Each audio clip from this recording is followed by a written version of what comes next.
Bonjour à toutes et tous et bienvenue dans ce Demande à Cédric numéro 70. Nous sommes le jeudi 5 mai 2017 et pendant une heure, je vais essayer de répondre aux questions des membres plus du site formation informatique avec Cédric.fr. Alors, bonjour à vous toutes et tous, bienvenue aujourd'hui.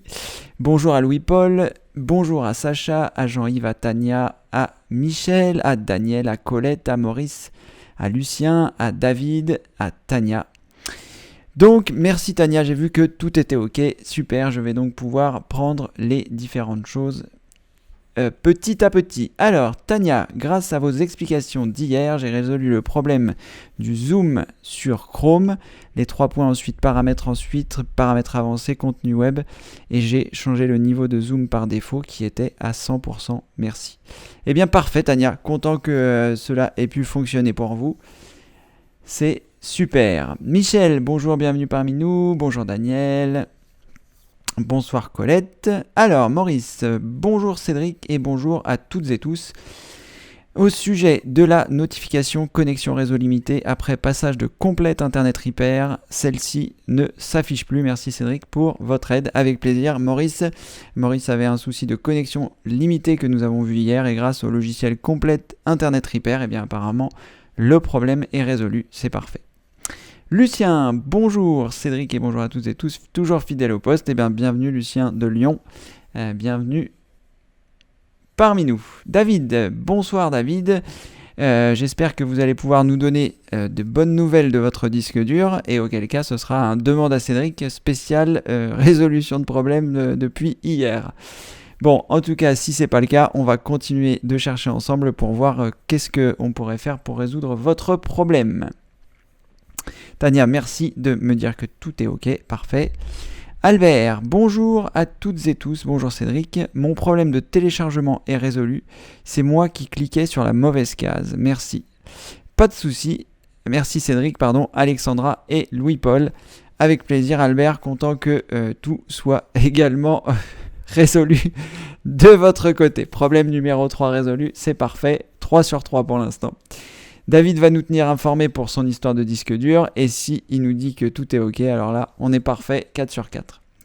Bonsoir Alexandra, bienvenue parmi nous. Bon ben voilà, nous sommes quand même 23. Merci à vous d'être présents. J'ai commencé un petit peu plus tôt aujourd'hui, 17h59. Habituellement, je commence à 18h pile, mais là, on a fait une petite exception. Une fois n'est pas coutume. Qu'est-ce que j'ai à vous dire ? Est-ce que j'ai des choses à vous dire en attendant que vous puissiez trouver des questions, si toutefois vous en avez ? Je vais ce mois-ci, en théorie, nous sommes au mois de mai, qui comporte 31 jours, et en théorie, le 31 mai, je devrais avoir terminé la formation recherche efficace du pilier numéro 2. Donc donc il n'y a pas de si d'ailleurs, mais en théorie j'ai terminé de préparer le sommaire. Il va y avoir une vingtaine de vidéos, peut-être entre 20 et 25, ça va dépendre un peu si je rajoute des choses. Donc en plus des vidéos en pratique avec Cédric que vous avez déjà certainement vues dans le pilier numéro 2, eh bien voilà, les 20 vidéos, les 20-25 vidéos théoriques devraient être disponibles avant la fin du mois de mai, donc on pourra éventuellement en parler dans les demandes à Cédric du mois de juin. Voilà, donc je suis en train de travailler là-dessus, sur le sommaire, sur ce que je vais mettre dedans, sur les différentes choses un petit peu qui vont constituer cette formation qui sera à mon avis une pierre angulaire à votre autonomie, puisque l'objectif de celle-ci est vraiment de vous apporter des solutions concrètes pour que vous puissiez faire des recherches efficaces. Vous savez que, enfin vous le savez peut-être pas, mais ce qui est le plus important quand vous êtes dépanneur informatique, au-delà d'avoir de la patience et un peu de persévérance, parce que ça c'est aussi indispensable, mais ce qui est vraiment important, ce sont les recherches efficaces. Donc que vous souhaitiez être dépanneur informatique ou que vous souhaitiez tout simplement trouver les réponses à vos questions, quelles que soient les questions que vous avez, eh bien j'espère que cette formation recherche efficace va vous permettre d'être très efficace, comme son nom l'indique, dans vos recherches, que ce soit sur internet, que ce soit avec les différents outils que je vais vous présenter dans cette formation. Donc voilà, j'espère vraiment que vous allez pouvoir la suivre, l'appréhender et voilà. Après, comme je vous l'indiquerai dans l'introduction de cette même formation, rien ne remplacera la pratique, et même si vous avez l'impression qu'au début c'est difficile parce que vous ne trouvez pas ce que vous voulez, eh bien au bout d'un certain temps vous serez habitué, vous allez acquérir une certaine logique. Et puis avec les outils que je vais vous donner dans cette formation, vous allez avoir plein de cordes à votre arc pour pouvoir trouver la bonne solution, pour trouver la bonne réponse. Voilà. Donc comme vous pouvez le voir, et d'ailleurs pendant tous les demandes à Cédric, il y a plein de fois où je ne peux pas vous donner la réponse parce que je ne l'ai pas, et les recherches font que on a la possibilité, grâce à tout le savoir qui est disponible sur internet, de récupérer, de trouver l'information. Alors effectivement, après il y a une petite part de tri, mais cette part de tri, vous allez, grâce aux techniques que je vais vous enseigner, apprendre à faire le tri et à utiliser les solutions qui sont adéquates pour vous. Alors, David, quand je clique sur le disque dur C, je vois les éléments cachés, mais sur le disque dur data, je ne vois pas. Est-ce normal? Je suppose que vous avez oublié le ce. Est-ce normal? David, c'est absolument normal que vous ne les voyez pas, pour la bonne et simple raison que vous n'en avez pas forcément. Les éléments cachés sont des éléments, la plupart du temps, système, on va dire, qui se trouvent ici. Et moi, si je vais ici sur mon disque D, par exemple, et que j'affiche les éléments cachés, on va regarder. Vous voyez, ici, il n'y a pas d'éléments cachés non plus sur mon disque D, parce que tout simplement, il n'y a pas forcément nécessité d'avoir des éléments cachés. Y a-t-il des éléments système? On va regarder ça. Donc comme je vous l'ai montré hier. Oui, ok. Alors là, effectivement, il y a un certain nombre d'éléments cachés comme la corbeille et un certain nombre de choses qui sont ici, qui font partie du système. Mais en théorie, comme je vous le disais, vous n'avez pas besoin d'afficher ces éléments cachés du système. Ça, c'est vraiment le système qui en a besoin. Donc, en faisant ces manipulations-là, voilà, vous n'avez pas, en théorie, vous voyez, de fichiers cachés. Ici, est-ce que j'en ai? Peut-être. Ah, là, c'est pas une bonne idée ce que je viens de faire. Si, ça va. Là. Non plus, je n'en ai pas. Donc comme vous pouvez voir, il n'y a rien d'anormal à ça, que vous n'ayez pas de fichiers cachés. En revanche, quand vous cochez la case fichier système, vous devriez quand même avoir peut-être au moins une corbeille. C'est notifié par le dossier caché recycle bin. Mais en tout cas, voilà, le plus important, c'est que vous puissiez nous dire si ça a fonctionné, les manipulations que vous a conseillées Alexandra hier, pour la récupération de votre icône qui avait disparu. Comme ça, on va pouvoir continuer de chercher, ou alors on va pouvoir classer ça dans les choses résolues. Mathilde, bonsoir, bienvenue parmi nous. Bonsoir à toutes et tous, et merci pour l'explication mot de passe Google et Gmail. Pour m'identifier, je ne suis plus obligé de réinitialiser à chaque fois mon mot de passe. Eh bien, parfait Mathilde, 4 sur 4. Nous sommes à 4 sur 5 si David nous confirme tout ça. Bon, en tout cas, c'est formidable. Je suis content que vos problèmes se résolvent parce que c'est le plus important. C'est toujours pénible d'avoir des petits soucis à droite à gauche. Il y a certains soucis qui sont plus ennuyeux que d'autres.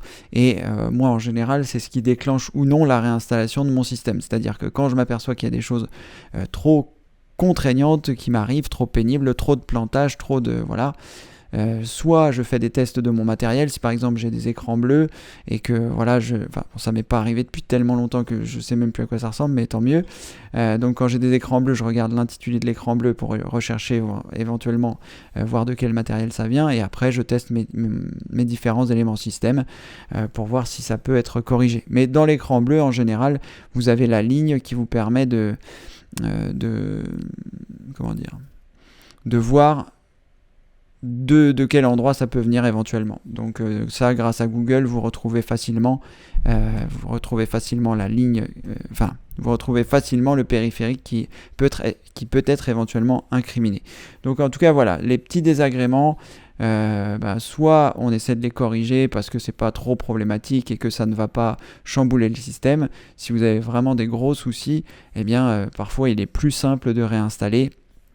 Souvent, quand je me fais... Enfin, est-ce que ça m'est déjà arrivé ? Je suis pas sûr, mais si par exemple j'avais mon ordinateur et que je me faisais infecter par un logiciel malveillant, en faisant une mauvaise manip en installant un logiciel gratuit par exemple, en ayant oublié de décocher une case ou voilà que j'ai oublié quelque chose, ça peut m'arriver aussi. Et bien dans ce cas-là, je réinstallerai mon système. Je suis trop à cheval pour me dire que voilà j'ai quelque chose de malveillant qui est venu sur mon ordinateur et voilà. Donc là dans ce cas-là, je réinstallerai mon système. C'est vrai que avec Benoît, mon ancien associé et ami, nous avions réalisé le guide pratique et ce guide était vraiment fantastique pour nettoyer les ordinateurs. Mais ça, c'est vraiment en fonction de vous. Si le guide, c'est quelque chose de relativement abordable, c'est-à-dire c'est un ensemble de logiciels que vous devez exécuter pour nettoyer votre ordinateur. Mais voilà, moi, si j'avais ce type de problème un jour, je réinstallerais ma machine.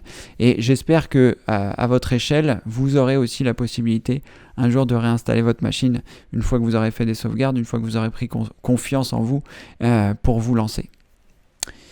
Voilà, Michel nous a rejoint. Bonsoir Michel, bienvenue parmi nous, ainsi que Solange. Bonsoir Solange. Bonjour Cédric et à tous. Est-ce que le fait de fermer sa boîte email ou autre sans se déconnecter présente un risque ? Merci pour la réponse. Alors Solange, pas du tout. Alors je ne sais pas à quelle boîte email vous faites référence, Solange, parce qu'il y a plusieurs boîtes email. Vous savez que vous pouvez avoir ce que l'on appelle le webmail, c'est-à-dire le fait de consulter vos emails directement à partir de votre navigateur internet. Donc ça, c'est le webmail. Donc la plupart des fournisseurs d'adresses email le proposent. Moi, personnellement, je suis chez Gmail, qui est donc le service d'email de Google, et je consulte tous mes mails sur le webmail. Je n'ai pas d'application sur mon ordinateur qui consulte mes mails. C'est la différence entre le webmail, consulter directement ses mails sur Internet, et avoir un logiciel de messagerie installé sur son ordinateur. Donc le logiciel de messagerie, ça peut être Windows Live Mail, bien qu'il soit en train de disparaître de la circulation. Ça peut être Mozilla Thunderbird, qui à mon avis va être le seul remplaçant de Windows Live Mail qui tienne la route.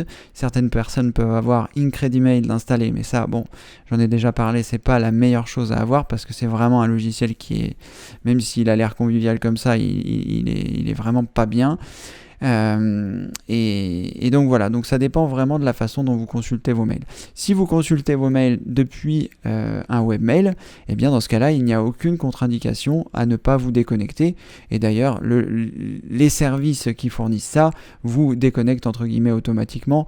Mais quand vous vous reconnectez, si vous avez mémorisé votre mot de passe, eh bien voilà, ils vous permettent de vous reconnecter sans avoir, de consulter vos mails, sans avoir à vous reconnecter. Mais ça ne présente aucun danger de rester connecté sur votre adresse email. Après, le seul danger qui pourrait, pas vraiment danger d'ailleurs, mais la seule mise en garde que je pourrais faire pour les personnes qui ont un ordinateur partagé, un ordinateur de famille où tout le monde a le même compte, le fait de laisser son mot de passe, ça veut dire que tous les membres de la famille peuvent voir vos mails. Après, chacun gère sa vie privée comme il en a envie, mais sachez que moi, si par exemple vous venez sur mon ordinateur, dès lors, si mon ordinateur est allumé, vous pouvez avoir accès à mes emails, puisque quand je lance Google et que je vais sur mon mail, eh bien, mon adresse email, je ne mets pas mon mot de passe à chaque fois, ni même ma validation 2 étapes à chaque fois. Donc voilà, c'est pareil, si vous avez un ordinateur à la maison et que vous le partagez avec plusieurs personnes, sachez que les autres personnes qui utilisent cet ordinateur peuvent consulter vos mails, à moins que vous ayez créé des sessions différentes, et auquel cas, c'est encore une autre histoire. Voilà Solange, si toutefois vous avez besoin d'un petit complément ou d'un gros complément, n'hésitez pas à me dire.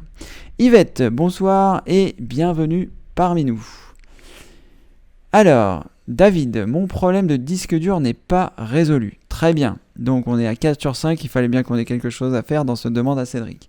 Alors, nous allons regarder ça tout de suite.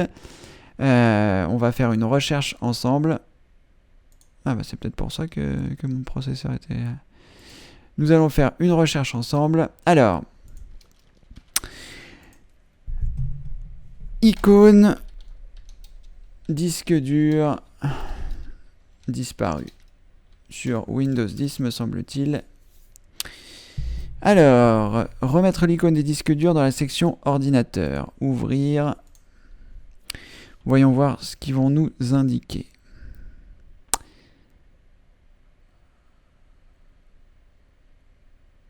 Alors ça, il me semble que c'est la solution que nous a donnée Alexandra hier.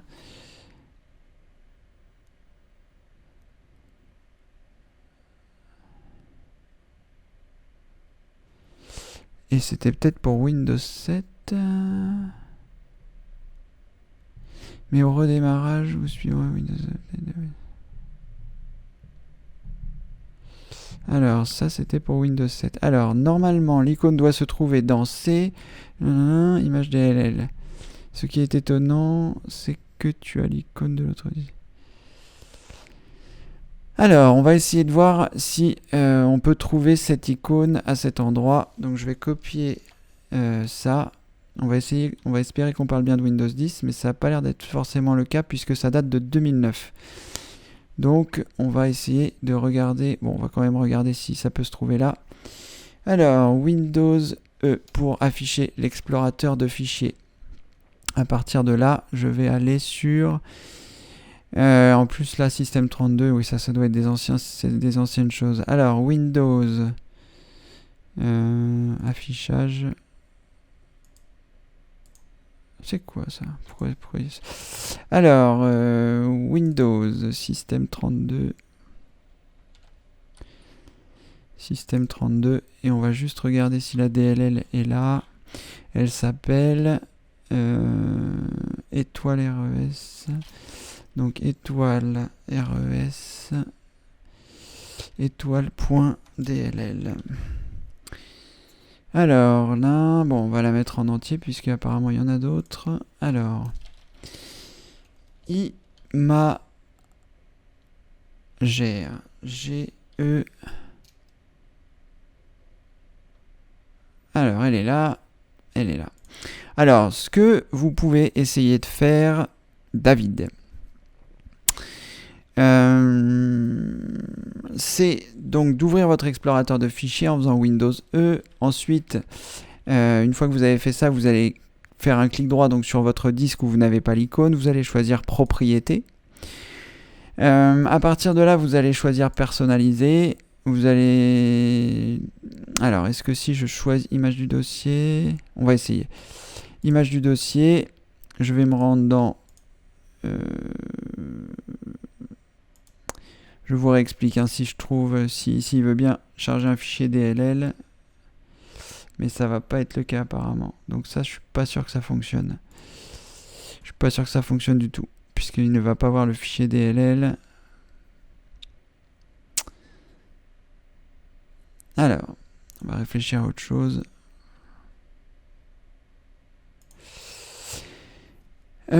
Voyons voir ce qu'il y a d'autre. Problème icône disque dur. Pourtant j'ai bien mis Windows 10. Alors après avoir...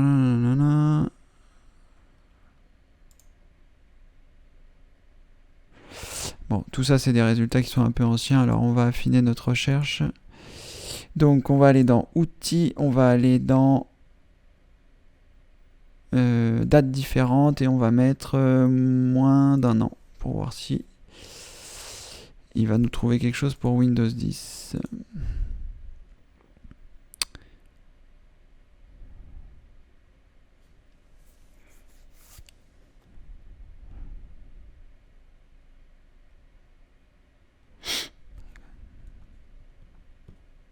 Ça n'a pas l'air magnifique ça. Voyons voir. Alors, disparition d'icône, Windows 10. Qu'est-ce que ça va nous raconter?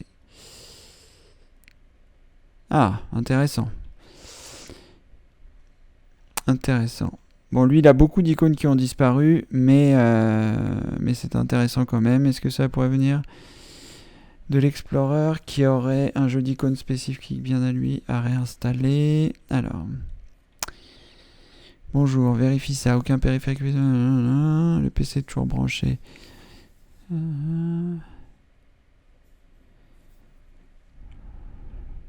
Alors. Tester le disque dur.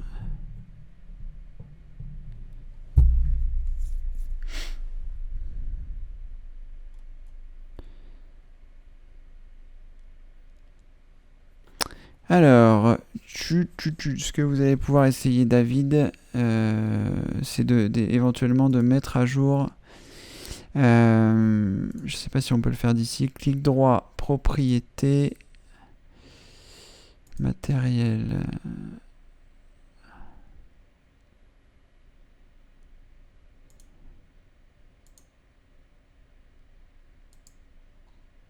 Oula, pas ça.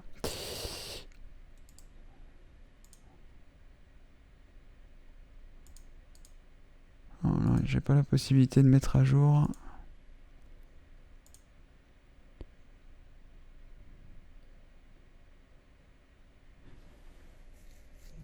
Je suis pas sûr que ce soit ça non plus.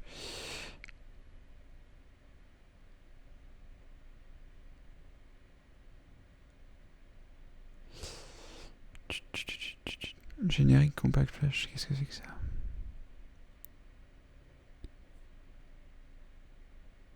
Bon, je sais pas si je vais faire ça, je ne crois pas. Pilote, détail du pilote.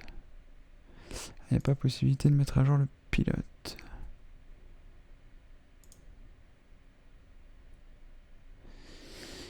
Alors, non.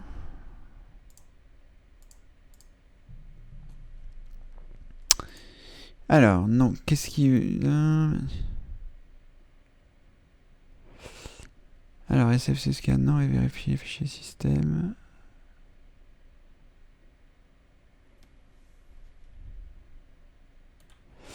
Donc, David, vous êtes sûr de bien avoir fait la commande SFC scan now pour être sûr. Et est-ce que vous l'avez réalisé en mode de commande admin?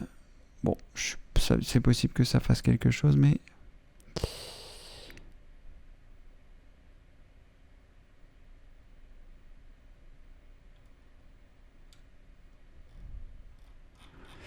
Bon, David, ce que vous pouvez essayer, c'est de faire un clic droit sur le menu démarrer, de choisir invite de commande en mode admin, donc avec l'entre parenthèses admin, et à cet endroit-là, de faire la commande SFC scan now. SFC/scan now. Et à partir de là, de réessayer de le faire pour voir si ça va corriger quelque chose. Ça, c'est la première piste à explorer. Ensuite, est-ce qu'il y a d'autres choses qui pourraient être pertinentes ?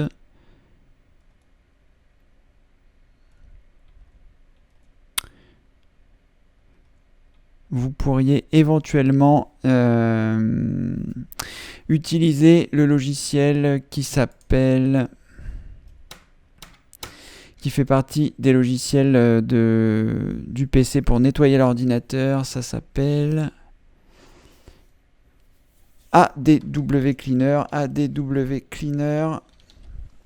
Donc vous pouvez essayer de passer ce logiciel qui est vraiment un bon logiciel.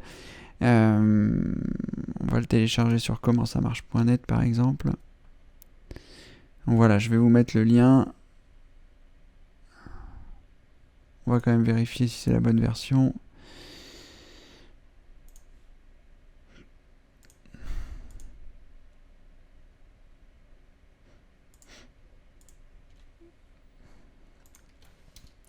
Voilà, je vous ai mis le lien dans le chat. Vous allez pouvoir donc vérifier avec ADW Cleaner. Alors, qu'est-ce qu'il nous raconte? Média format.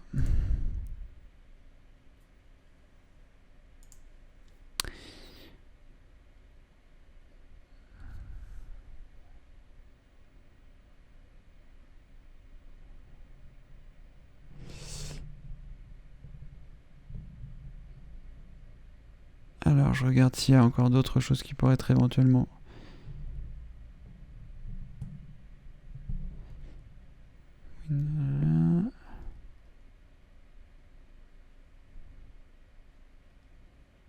Donc non, là, c'est pas ça. c'est pas ça non plus.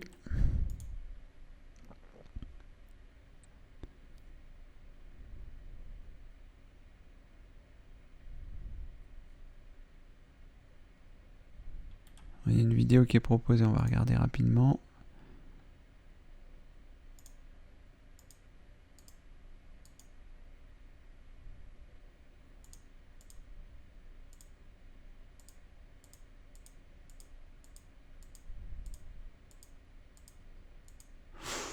Bon là je pense pas que c'est un lien, il parle des polices de Windows.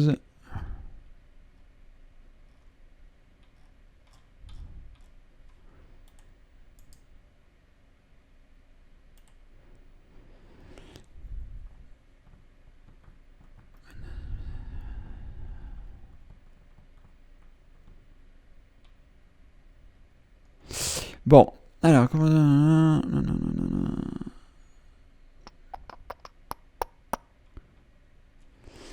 Bon David, je vais vous laisser essayer ça, donc à la fois de réexécuter la commande sfc scan now si vous ne l'aviez pas fait en mode administrateur, comme je vous l'ai montré tout à l'heure, et également de passer le logiciel ADW Cleaner pour voir s'il ne va pas nettoyer un certain nombre de choses et réparer.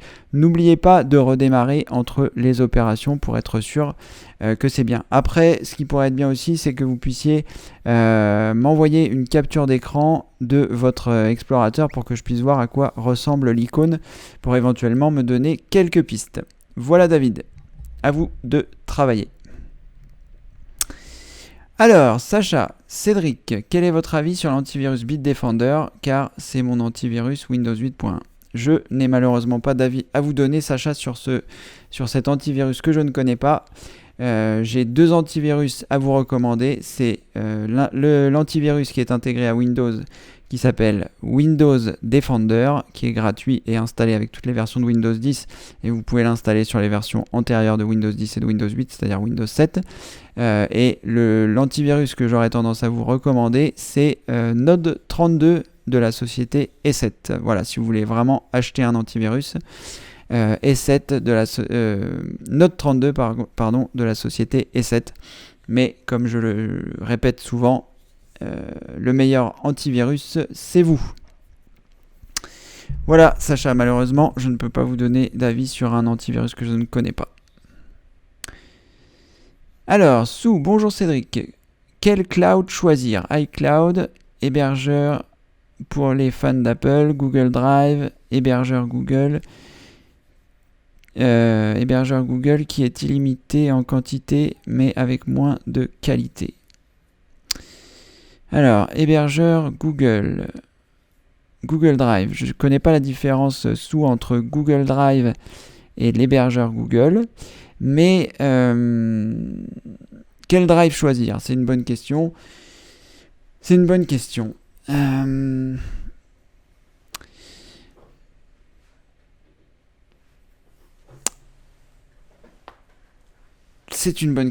Si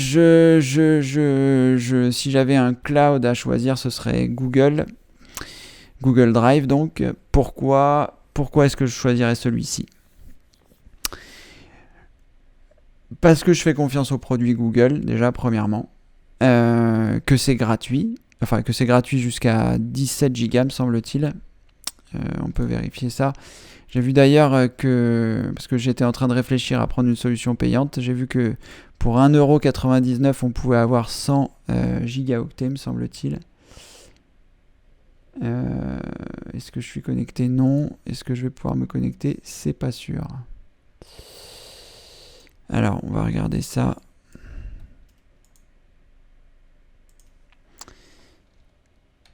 Je me rappelle même plus de tout ça.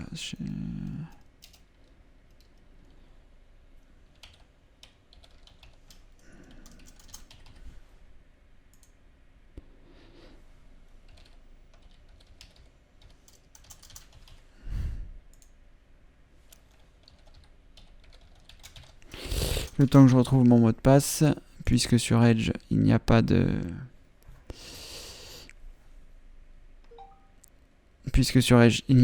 possibilité d'avoir Dashlane.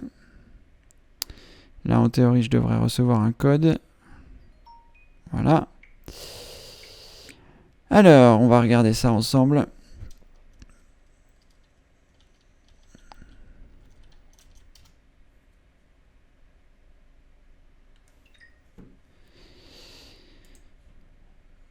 Voilà. Allez, je me suis connecté donc avec un compte, un autre compte Gmail que j'ai. Et donc là, si je vais dans Drive, je sais pas si j'ai des choses dans Drive, je pense pas. Drive. Donc là, avec le Drive, vous avez déjà un certain nombre de choses. Ah bah si j'avais des choses, je ne sais pas ce qu'ils font là, mais bon, c'est pas grave, on va les laisser. Et donc vous avez la possibilité, donc vous avez 15 gigas gratuits, donc avec Google Drive, comme vous pouvez voir ici. Et après, vous avez des choses comme par exemple, si vous voulez ici 100 gigas, c'est 1,99€ par mois. Donc c'est vraiment pas cher. Et 100 gigas, c'est vraiment beaucoup. Donc je réfléchis à cette solution, moi, pour pouvoir héberger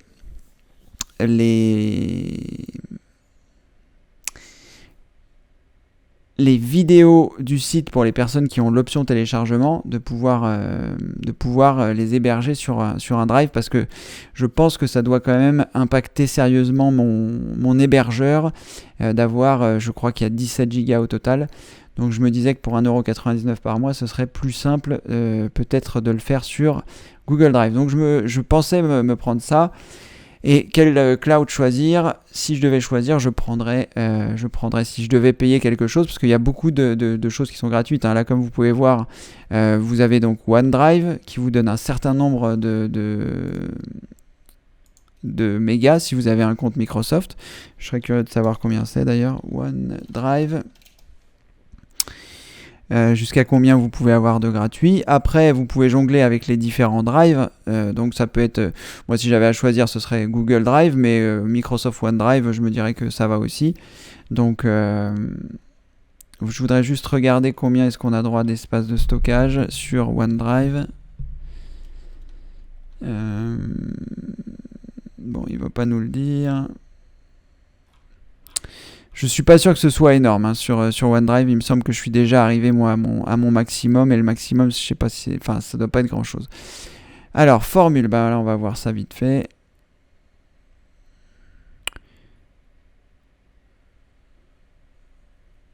Alors là, voilà, OneDrive gratuit. C'est 5 gigas, donc c'est 3 fois moins que sur Google.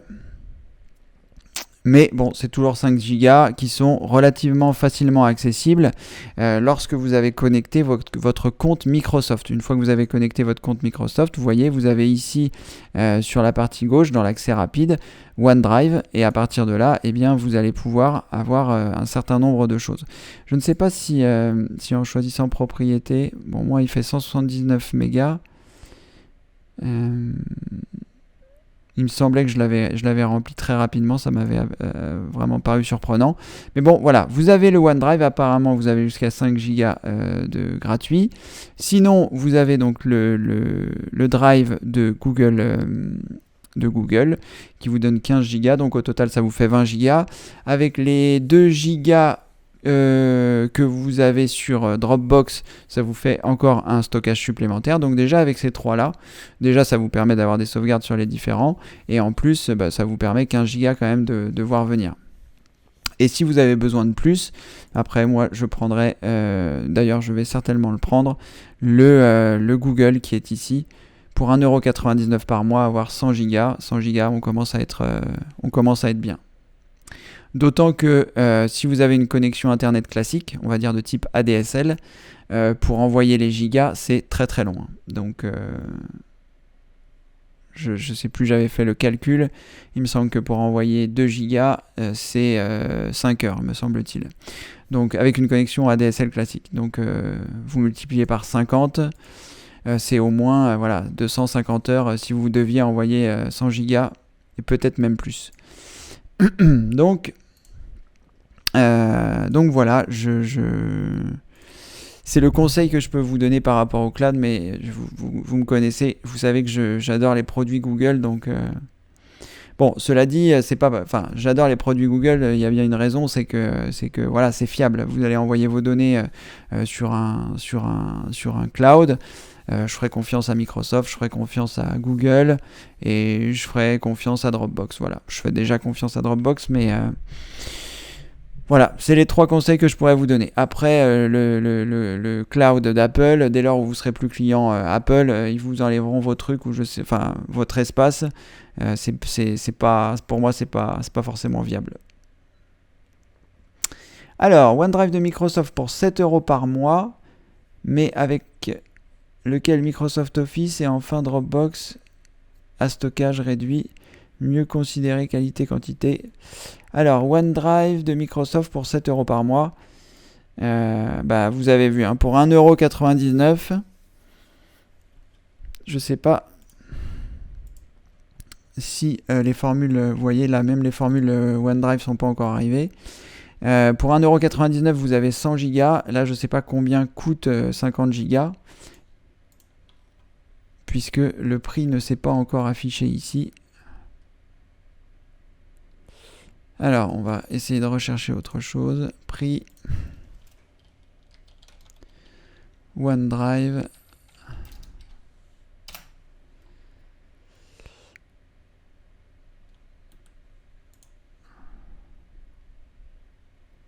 Ah voilà, il veut pas vraiment afficher les prix en fait. Donc là, ce qui est indiqué ici, c'est idéal Office 365 avec fonctionnalité premium de OneDrive, 99 € par an. Passez à la version premium, essayez gratuitement ou achetez pour 10 € par mois. Et sinon, stockage uniquement OneDrive, 50 Go pour 2 € par mois. Donc voilà, vaut mieux passer par chez Google. Vous avez pour 1 centime de moins, 50 Go de plus, le double de moins. Donc moi, c'est moins cher et vous avez 2 fois plus d'espace. Et après, comme je vous disais, Dropbox, c'est jusqu'à 2 Go et vous pouvez étendre cette taille. Vous pouvez étendre la taille si vous faites des parrainages, c'est gratuit, hein, ça donne des mégas supplémentaires à votre filleul et à vous. Je crois que c'est 500 par parrainage ou 250 mégas, pardon.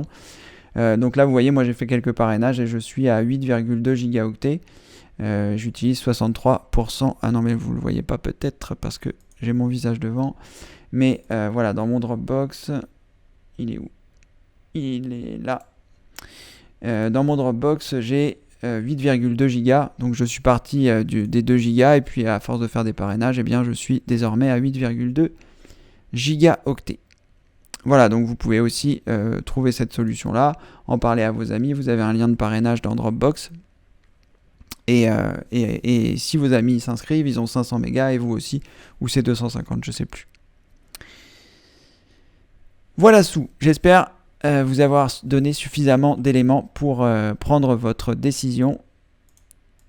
Dans un premier temps, vous pouvez commencer avec Google Drive qui va jusqu'à 15 Go et une fois que vos 15 Go seront remplis, eh bien, vous pourrez éventuellement passer à la version payante.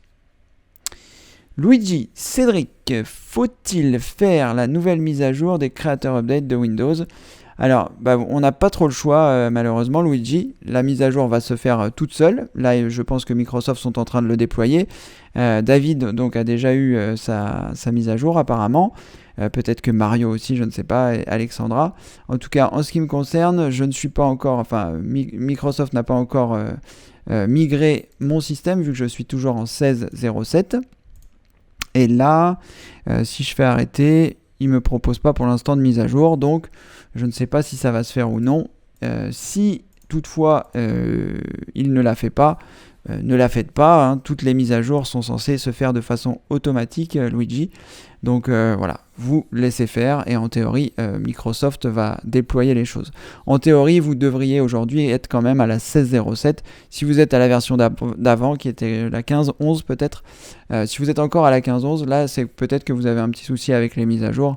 Dans ce cas-là, il faudra regarder. Donc pour savoir où vous en êtes, vous cliquez sur le menu démarrer, vous cliquez sur les préférences, ensuite vous allez dans système et ensuite vous allez dans information système et là vous voyez ici dans version, la version que vous possédez de Windows. Voilà Luigi. Alors Mario, bonjour Mario, bienvenue parmi nous. Eve, bonsoir Cédric et à toutes et tous, Word 2007. Alors j'ai fait les mêmes manipulations pour le copier-coller.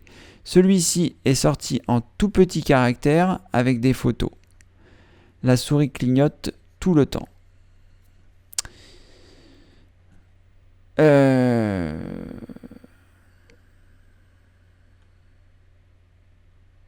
Alors, donc vous avez fait les manipulations et le copier-coller a fonctionné, c'est ce que vous êtes en train de dire. Après, vous me dites que vous avez eu un souci. Donc on va se rendre sur l'accueil du site. Je vais refaire les manipulations pour essayer de comprendre pourquoi c'est tout petit chez vous et que ça ne l'est pas chez moi.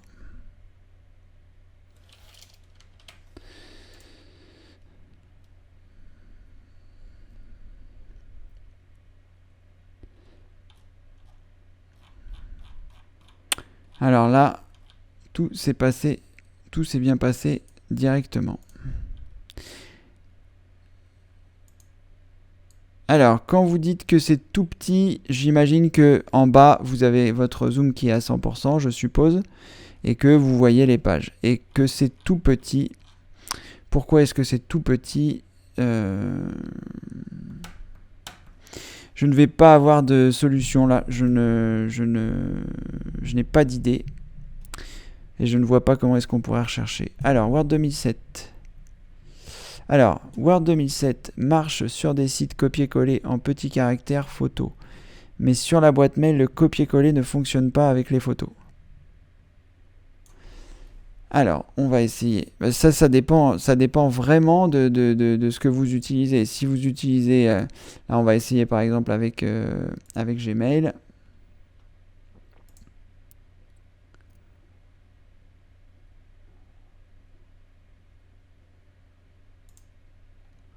Si je fais coller dans Gmail, eh bien, là, il a collé les photos pour moi aussi. Donc ça dépend quelle boîte vous utilisez. Est-ce que vous utilisez un webmail? Est-ce que vous utilisez Yahoo? Est-ce que vous utilisez un logiciel sur votre ordinateur? Est-ce que là vous voyez tout a fonctionné pour moi. Mon copier-coller m'a copié-collé les images, il a copié-collé le texte. Donc voilà. Moi j'ai fait le test avec Gmail. Mais si vous ne me donnez pas plus de précision, je ne peux pas trop vous aider. Donc là, vous avez une version Word 2007, on a l'air d'avoir la même. Moi, ça fonctionne. Sur le mail, avec Gmail, ça fonctionne. Donc je ne sais pas, je vois pas pour l'instant ce qui pourrait faire une différence entre vous et moi, à part éventuellement donc la façon dont vous copiez-collez dans le mail. Est-ce que vous copiez-collez ça dans Thunderbird? Est-ce que vous copiez-collez ça ailleurs? Est-ce que lorsque vous collez dans le mail, vous avez bien l'HTML qui est sélectionné? Quand vous choisissez nouveau message ici, je ne sais plus à quel endroit ça se trouve. Autre option... Voilà, ah oui, si j'ai mon visage devant, ça va pas être facile.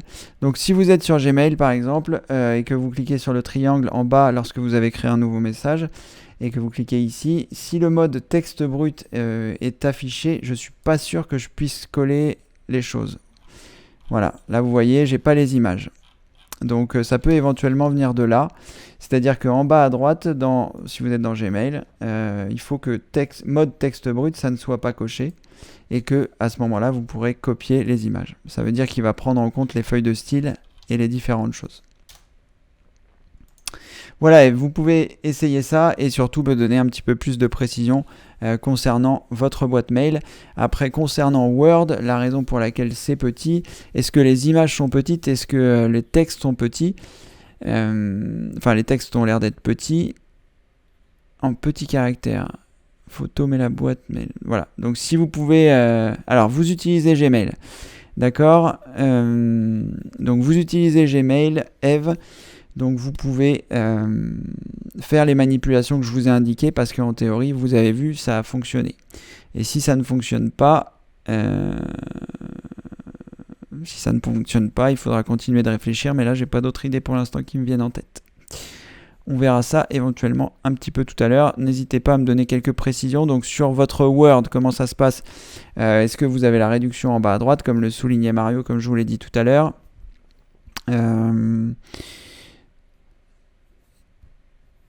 Voilà. Et est-ce que les images sont à taille normale? Là, dans un premier temps, avant d'essayer sur d'autres sites, essayez sur le mien, puisque comme ça, nous avons une référence. En fait, vous voyez que chez moi, ça fonctionne. En théorie, chez vous, ça devrait fonctionner de la même manière. Donc, une fois que ça fonctionnera de la même manière chez moi, s'il y a des sites sur lesquels ça ne marche pas, c'est que les sites ne vous autorisent pas à le faire, puisque vous voyez que ça fonctionne avec certains. Robert. Bonjour Cédric, lorsque je me connecte sur mes comptes des différents sites avec Dashlane, il me propose adresse Gmail, alors que tous mes comptes sont enregistrés avec mon adresse free. Peut-on modifier?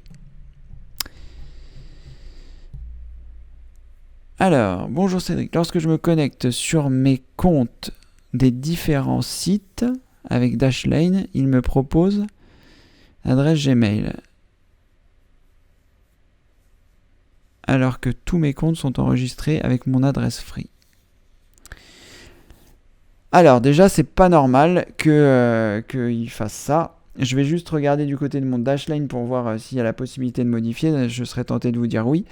Malheureusement, je ne vais pas pouvoir vous le montrer à l'écran. Vous imaginez les raisons pour lesquelles je ne peux pas vous le montrer. Alors, je vais juste regarder là. Modifier... Alors, je vais regarder sur un site où je sais que je m'identifie avec mon adresse email, par exemple celui-ci.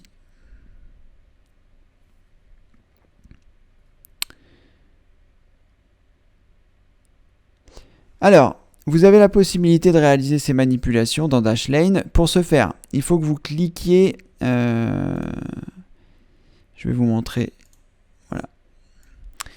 Je vais vous montrer ici, après je vous expliquerai comment faire. Donc là, quand vous êtes sur Dashlane, vous allez cliquer sur mot de passe, qui se trouve en haut. Et une fois que vous avez cliqué sur mot de passe, ensuite vous allez choisir les différents comptes que vous souhaitez modifier. Donc par exemple, je vais en prendre un ici. Et ensuite, une fois que vous avez cliqué sur celui-ci, vous avez sur la même ligne horizontale un texte où il est indiqué plus. Donc vous allez cliquer sur plus et vous allez choisir modifier. Et à partir de là, vous allez avoir donc une fiche qui correspond au site sur lequel vous êtes, enfin sur le site sur lequel Dashlane a enregistré les préférences. Et à partir de là, vous aurez la possibilité de changer l'email, changer le login, changer le mot de passe, changer l'adresse du site. Et ensuite, vous pourrez cliquer sur OK. Et en théorie, ça devrait modifier les paramètres. Donc en gros, ce que vous nous dites, Robert, c'est que quand vous allez sur un site, Dashlane ne vous connecte pas automatiquement avec la bonne adresse. C'est ce que vous êtes en train de dire. Parce que, en théorie, quand vous allez sur un site et que Dashlane a mémorisé les paramètres pour ce site, en théorie, il se connecte automatiquement. Je ne sais pas si je vais avoir la possibilité de vous le montrer. Je vais réfléchir à un site sur lequel je pourrais être connecté en automatique. Non, pas mon site parce que je dois déjà être connecté.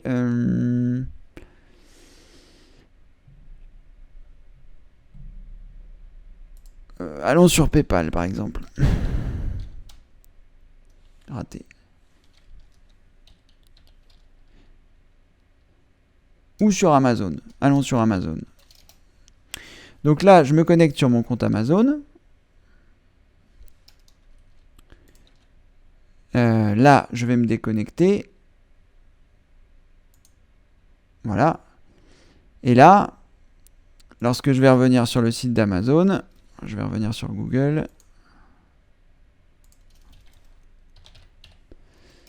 Voilà. Et que je vais vouloir m'identifier. Et bien là, il y a Dashlane qui arrive. Donc j'ai ici mes différents comptes Amazon. Donc je vais me connecter sur mon compte principal. Je clique ici. Et là, automatiquement, il va me connecter. La raison pour laquelle Dashlane a fait apparaître plusieurs choses, c'est tout simplement parce que j'ai plusieurs comptes Amazon. Donc, il vous suffit simplement, si vous n'en avez qu'un, en théorie, il va vous connecter automatiquement. Et lorsqu'il vous connecte automatiquement, en théorie également, il n'a pas à vous demander les choses. Mais d'après ce que je comprends, vous avez votre adresse sur Gmail alors que vous êtes enregistré sur Free, ce n'est pas normal. En théorie, il ne devrait pas faire ça. Donc vous avez la possibilité de faire ce que je vous ai indiqué tout à l'heure, c'est-à-dire de vous rendre dans Dashlane, ensuite d'aller dans mot de passe, ensuite de sélectionner le compte que vous souhaitez modifier, de cliquer sur plus, de choisir modifier et à partir de là, vous pourrez modifier les différentes informations concernant ce site. Voilà Robert, tenez-nous informés, soit aujourd'hui, soit demain. Alors, Alex, voici l'image du disque dur de David récupéré sur le forum. Merci, Alexandra.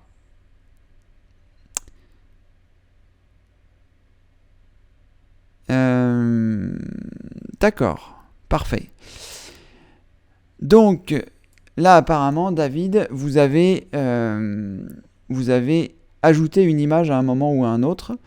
Je vais essayer de le faire, moi aussi, comme ça on pourra voir. Je ne sais pas si on aura le temps ce soir, je vais regarder s'il y a d'autres questions, parce que je me suis pas mal...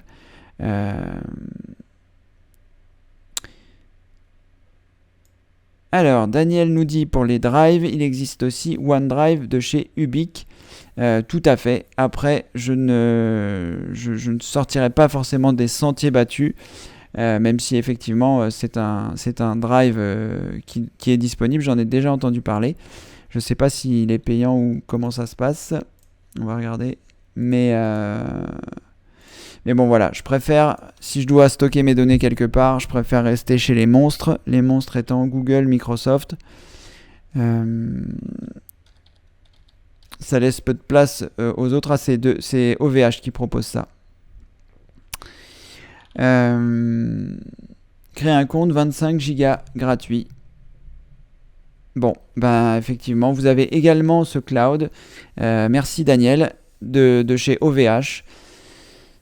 Avec 25 gigas gratuits si vous créez un compte. Donc ça vous fait 25 gigas supplémentaires. Je ne mettrai pas mes infos là-dedans. Mais voilà, là après c'est vraiment parce que j'adore Google et c'est aussi parce que je me dis que voilà, si quelqu'un doit ne pas se faire pirater, c'est Google. Donc voilà, je me dis que mes informations seront plus en sécurité chez Google. Mais peut-être je me trompe, hein, ça ce n'est que mon avis personnel et vous devrez prendre votre décision en fonction voilà, des choses que vous souhaitez. Vous pouvez regarder éventuellement ce que disent les utilisateurs sur Internet de Ubique. Bon, c'est OVH, donc OVH c'est quand même un fournisseur d'accès, un hébergeur de site Internet, donc j'imagine qu'ils savent ce qu'ils font. Mais voilà, après, c'est aussi une bonne adresse. Merci Daniel. 25 Go gratuit, vous pouvez très bien vous en servir pour mettre des données qui ne soient pas sensibles. Voilà, ça peut être aussi ça. Ça peut être aussi ça votre décision, c'est de se dire, ben voilà, j'ai plusieurs types de données que je souhaite héberger pour sauvegarder. Et qu'est-ce que je peux utiliser ? Quelles sont mes données sensibles ? Quelles sont mes données qui ne sont pas sensibles ? Voilà, et vous pouvez donc créer ça comme ceci. Alors, Sue, merci beaucoup. J'avais déjà regardé sur Internet, vous me confortez dans mes choix, Google Drive et Dropbox, mais je crois que ma question pourra éclairer nos amis dans ce dédale de cloud. Tout à fait, Sue, aucun souci. Vous avez bien fait, les clouds, c'est quelque chose d'important. J'en reparlerai dans la vidéo dans la formation sur les sauvegardes dans la saison 4. Alors, Sacha, quel est votre avis sur Google Agenda ? Alors, Google Agenda, je trouve que c'est formidable, Sacha, mais dès lors où il y a Google dedans, c'est souvent que je trouve que c'est formidable. Vous allez croire que je suis pro Google et vous serez pas loin de la vérité. J'ai beaucoup utilisé Google Agenda quand j'étais dépanneur informatique. Aujourd'hui, mon agenda, je n'ai plus beaucoup de rendez-vous, c'est formidable. Avant, quand j'étais dépanneur informatique, je gérais mes rendez-vous sur Google Agenda. Ça a beaucoup d'avantages. Donc, le premier avantage évident pour moi, c'est que si vous avez un smartphone Android, qui plus est, vous allez donc pouvoir synchroniser vos agendas. C'est-à-dire que vous soyez sur votre téléphone ou que vous soyez sur votre ordinateur, dès lors où vous allez saisir un rendez-vous ou voilà quelque chose que vous avez à faire, eh bien vous aurez la possibilité va se passer là? Voilà, eh bien vous aurez la possibilité de synchroniser vos rendez-vous de plein de façons. Donc vous êtes sur votre téléphone, vous ajoutez un rendez-vous, ça s'ajoute sur votre agenda, sur votre PC. Vous êtes sur votre PC, vous ajoutez un rendez-vous, ça s'ajoute sur votre téléphone. Vous pouvez choisir d'ajouter des notifications par email, des notifications sonores, etc. Donc ça c'est vraiment très bien. Moi je trouve que c'est vraiment parfait. Et en plus, les nombreux avantages, c'est que vous allez pouvoir avoir plusieurs agendas que vous activez, donc sur le côté, créer un agenda, voilà. Et donc, une fois que vous avez créé ces agendas, vous avez aussi la possibilité de les partager. Donc ça peut être très pratique si vous faites du collaboratif, si vous avez une secrétaire ou si vous avez des gens avec lesquels vous travaillez, ces personnes-là peuvent rajouter des rendez-vous sur l'agenda que vous avez partagé avec eux. Donc ça peut être pratique si par exemple vous avez votre mari ou votre femme qui a des rendez-vous, ça vous permet de caler des rendez-vous. Voilà, on peut aller chez tel ami ce soir, non, il ou elle a tel rendez-vous. Donc c'est très pratique d'avoir ces agendas collaboratifs. Et donc comme je vous le disais tout à l'heure, l'avantage que moi je trouve, c'est que ça se synchronise avec un téléphone connecté. Ça marche avec Android, ça marche avec iOS. Il me semble d'ailleurs que ça marche avec Windows Phone. Je me souviens plus exactement si j'avais synchronisé. J'ai pas gardé longtemps mon Windows Phone, mais voilà. Donc toutes les applications Android, toutes les applications iOS, vous allez pouvoir avoir l'agenda Google, les contacts Google, etc. Donc l'écosystème Google, c'est vraiment quelque chose qui, selon moi, est vraiment très complet.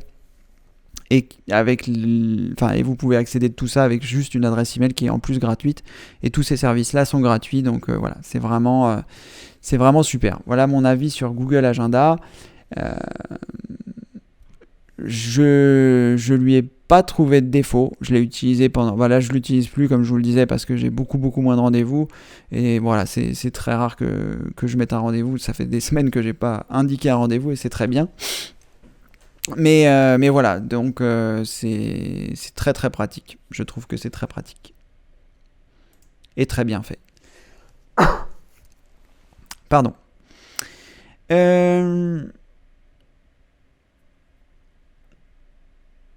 Alors, sur votre site, les photos sont normales, mais le texte est petit. D'accord Eve, bon dans ce cas-là, c'est moindre mal. Vous avez la possibilité de modifier le texte directement dans Word. Lorsque vous faites le copier-coller, je ne sais pas si ça va marcher, si c'est ça que j'avais collé en dernier, apparemment oui. Voilà, rien ne vous empêche, quand vous êtes dans Word, de tout sélectionner et de modifier la taille du texte. Donc en prenant ici un texte, j'en sais rien moi, on va mettre Arial, et de le mettre en 14. Et là, eh bien, tous les textes seront en Arial 14.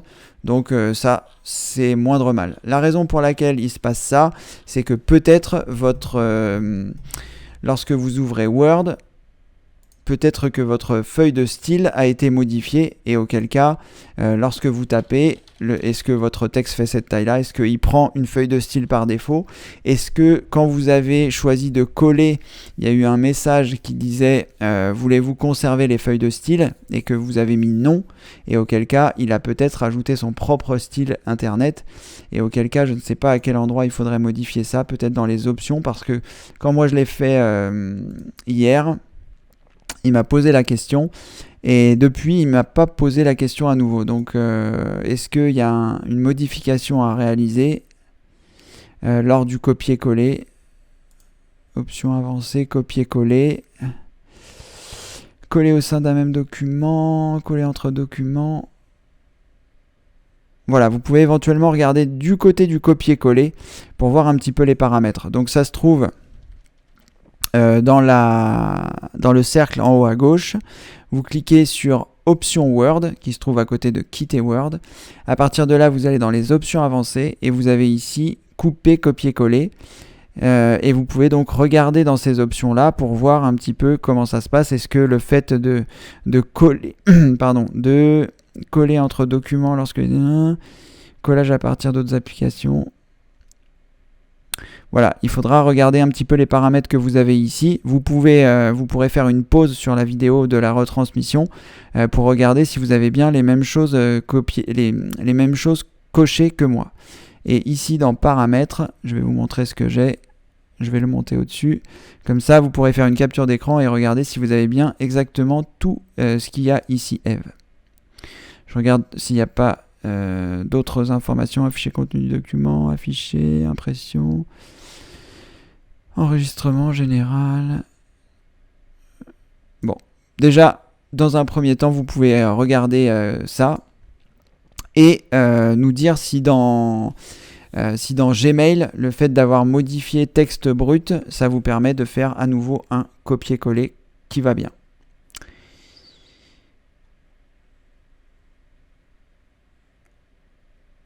Alors,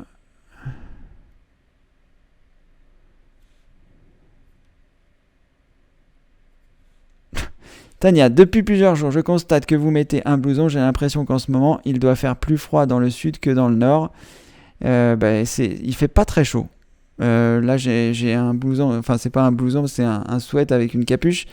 Mais il fait pas très chaud. J'ai pas remis le chauffage, mais c'était vraiment limite. On a eu une petite vague de froid là. Et la chaleur a du mal à revenir. J'ai du mal à bronzer entre midi et 2. Merci Alexandra pour la vidéo.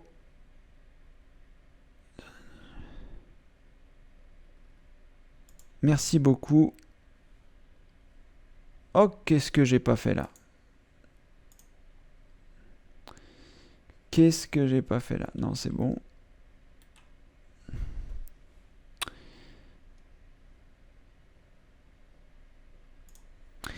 Avec plaisir. Eve, content que vous puissiez essayer ça. Je sais pas où est-ce qu'il m'a ouvert la vidéo là. Alors on va faire autrement. Copier le lien. Coller. Je vais couper le son.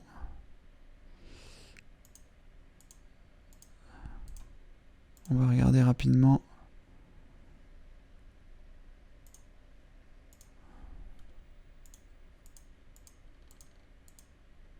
Oula.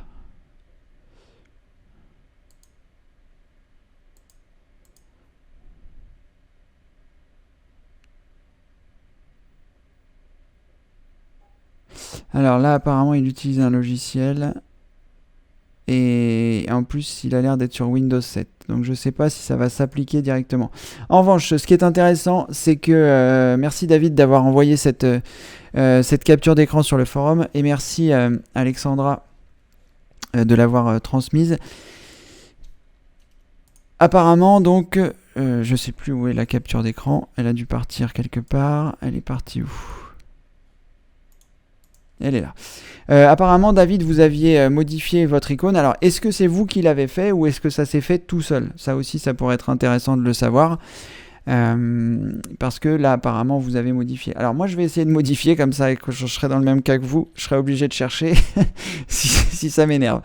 Alors, je vais prendre une image. En PNG.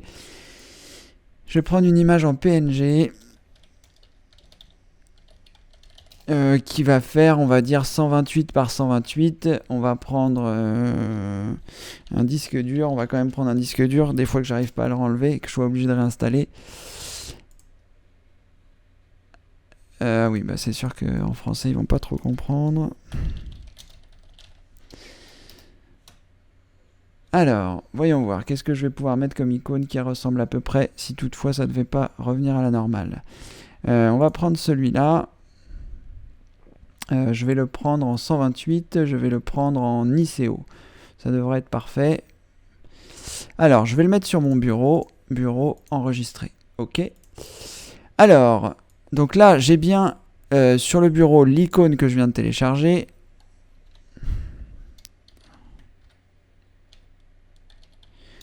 Voilà.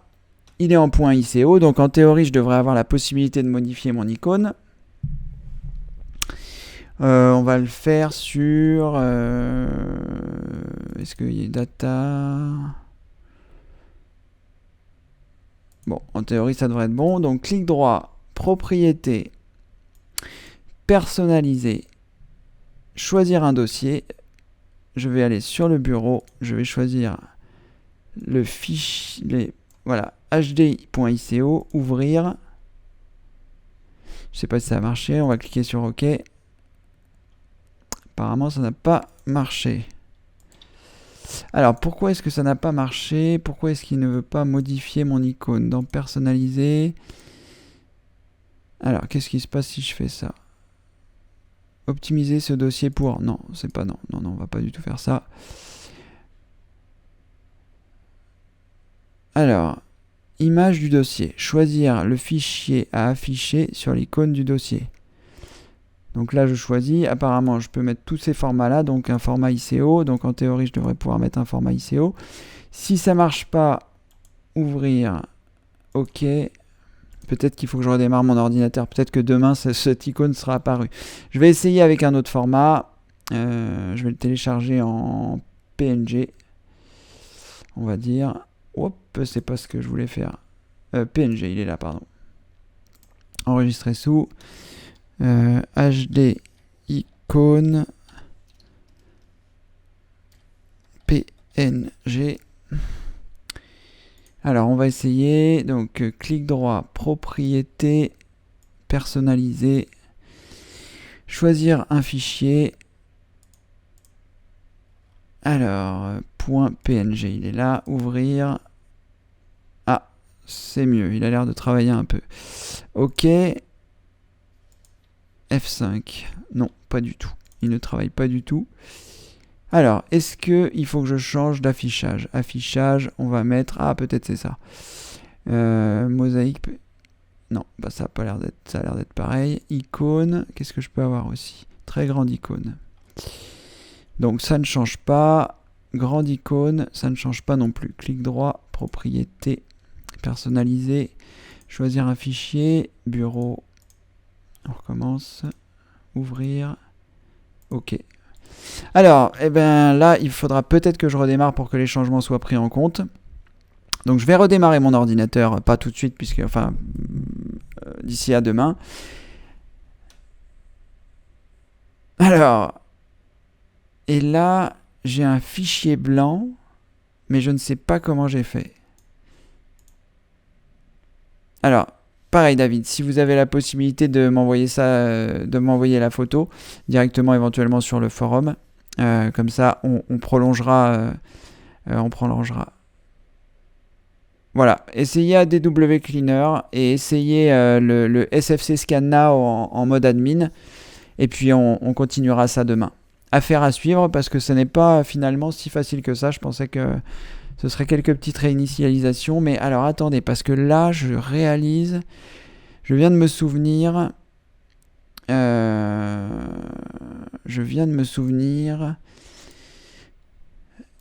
alors, réinitialiser les icônes Windows 10, on va essayer. Alors, réparer les icônes cassées, ah, ça peut être intéressant ça.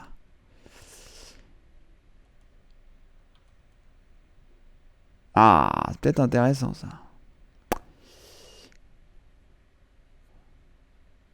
Ah, c'était peut-être même très intéressant. Alors, méthode de réinitialiser le cache des icônes à l'aide d'un petit freeware. Bon, ça, il vaudrait mieux éviter. Voilà, c'est tout pour la première méthode. Si vos icônes sont toujours pas revenues après le redémarrage de votre ordinateur, c'est que le fichier cache n'était pas corrompu, alors il vous reste à essayer la seconde méthode. Alors, David, je vais vous envoyer ça. Parce que ça a l'air bien. Ça a l'air bien. Et vous essayez la première méthode. Vous n'essayez pas la deuxième méthode pour l'instant, parce qu'il faut installer un logiciel. Et si on peut faire autrement, bah, ce sera mieux. Et sinon, la première méthode peut être intéressante. Et on verra la méthode 2 et la méthode 3. C'est quoi? Double-cliquer sur...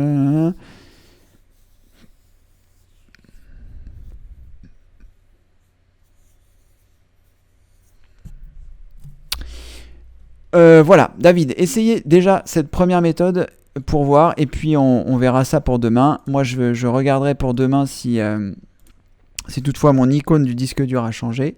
Non, il n'a toujours pas changé. Donc peut-être qu'après le redémarrage. Donc pensez à bien redémarrer entre les différentes choses, et on va continuer de chercher. En tout cas, Alexandra, merci beaucoup pour la vidéo que tu as trouvée. mais je pense qu'elle s'applique essentiellement à Windows 7. Bon, j'ai regardé vite fait, hein, peut-être que je me trompe, mais voilà. Et sinon, ça a l'air bien là. Ça a l'air bien ça. On va essayer ça, David, et on se tient.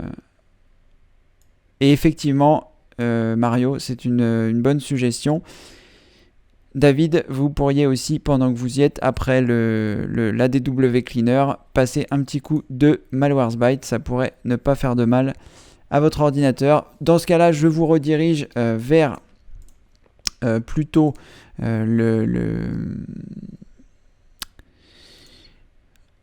sur la page d'accueil. Une fois que vous êtes connecté, je vous redirige vers « Je nettoie à fond mon ordinateur » et à partir de là, j'ai mis les logiciels à jour cet après-midi. Donc vous cliquez ici pour récupérer le pack de logiciels. Dans le pack de logiciels, vous aurez la dernière version d'ADW Cleaner et la dernière version de Malwarebytes.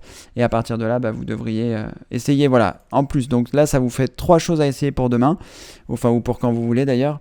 Alors Alexandra, c'est pour Windows 10. Ok, alors vous pourrez regarder la vidéo d'Alexandra. Je l'ai regardé rapidement, donc peut-être que voilà, c'était pas voilà, mais j'ai l'impression qu'il faut installer un logiciel. Donc pour l'instant, on va pas installer le logiciel. On va essayer la méthode que je vous ai indiquée là. Ensuite, une fois que vous avez essayé la méthode qui est indiquée là dans justegeek.fr, vous essayez donc ADW Cleaner Malwarebytes. N'oubliez pas de redémarrer à chaque fois pour être sûr que ça a bien été pris en compte. Et ensuite, vous pouvez donc regarder la vidéo d'Alexandra. Ensuite, essayez la méthode numéro 2 du site JustGeek. Et on verra demain si on a avancé.